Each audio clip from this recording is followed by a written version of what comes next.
Assalamualaikum warahmatullahi wabarakatuh. Halo teman-teman semua, kembali lagi bersama saya Raffi Ahmad Razak dari Razakan.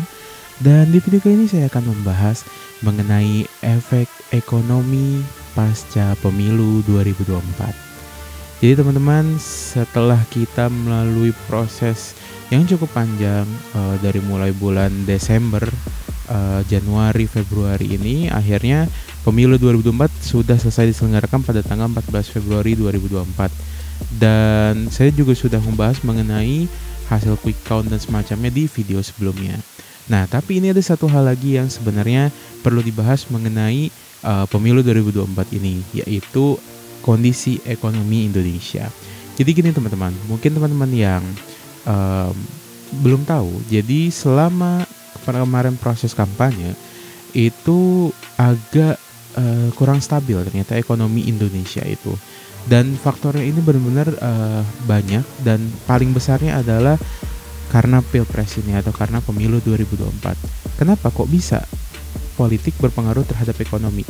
Karena adanya ketidakstabilan politik yang akhirnya membuat sentimen pasar menjadi cukup tidak yakin, menjadi banyak yang out, banyak yang cash flow out daripada cash flow in-nya dan lain-lain.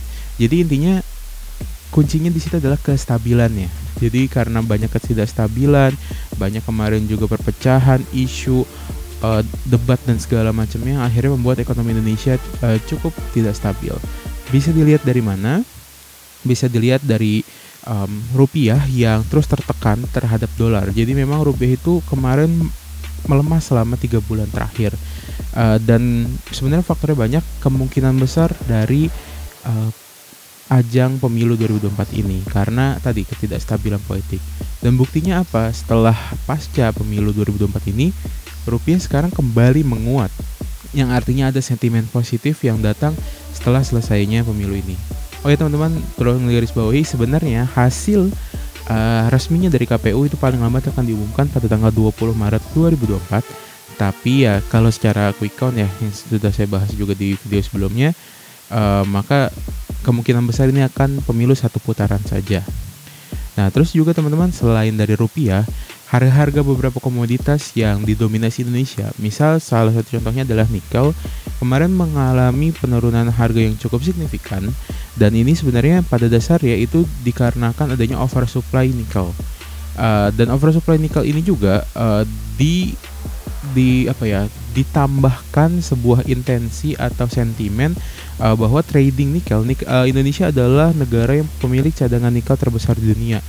Dan kalau emang Indonesia sedang tidak stabil secara politik ataupun ekonomi, maka harga komoditas tersebut juga akan menjadi tidak stabil. Seperti contoh minyak dunia, crude oil dan Brent oil ini dari Amerika dan Inggris, dari Amerika, Inggris dan Arab Saudi, Aramco dan British Petroleum, itu kalau merekanya lagi ada kondisi politik yang tidak stabil, maka harganya juga kayak gitu. Kurang lebih sama. Kalau di Indonesia itu salah satu terbesarnya adalah nikel.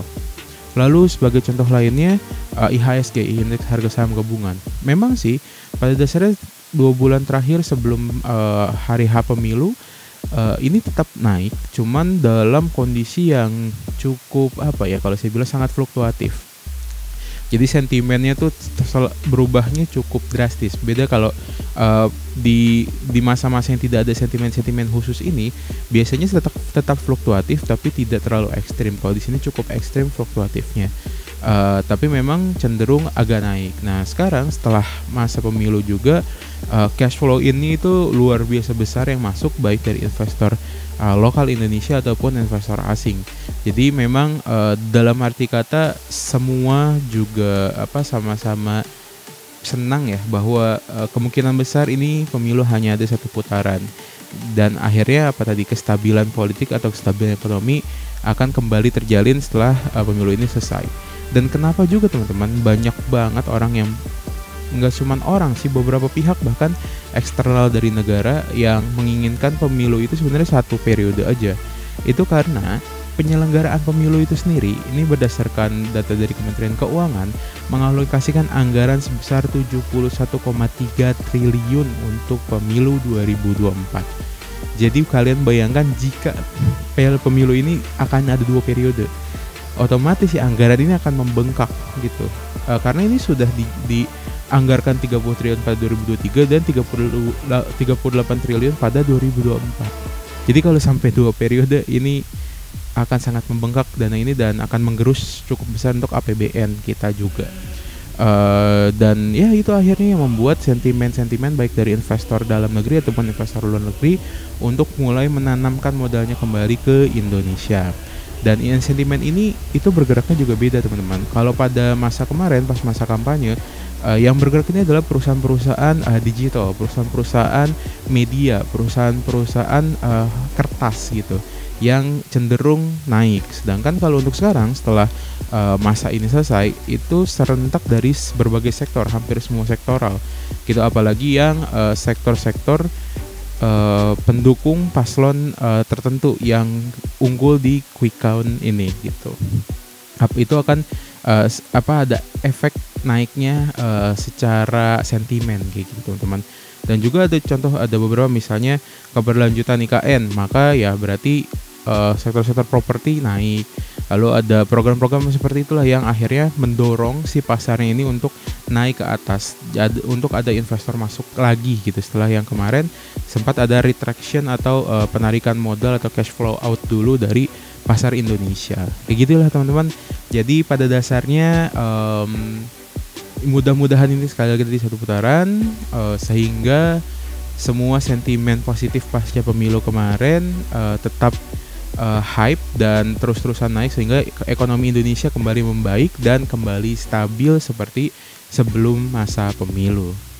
Mungkin gitu aja kali teman-teman yang ingin saya sampaikan mengenai kondisi ekonomi Indonesia pasca pemilu 2024. Maaf kalau ada kata-kata yang salah. Terima kasih telah menonton. Jangan lupa likes-nya, subscribe-nya, dan share-nya ke teman-teman semua. Nama saya Raffi Ahmad Razak, mewakili Razakar, izin undur pamit diri. Assalamualaikum warahmatullahi wabarakatuh. Sampai jumpa.